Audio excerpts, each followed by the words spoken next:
बिस्मिल्लाहिर्रहमानिर्रहीम। अस्सलाम वालेकुम दोस्तों।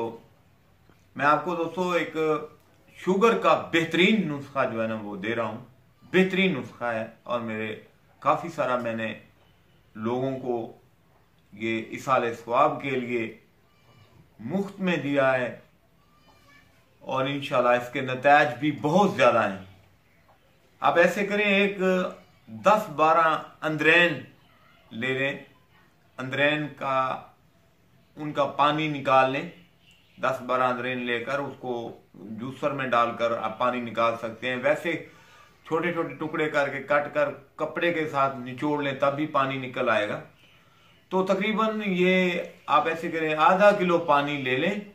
तो उस आधा किलो पानी में सफेद चने ले लें, 1 पाव सफेद चने 1 पाव लेकर उसमें भगो दें। तो उसे भगोकर धूप में रख दें। जब वो पानी खुश्क हो जाए, सुबह से आप भगोएं, शाम को वो निकाल लें चने।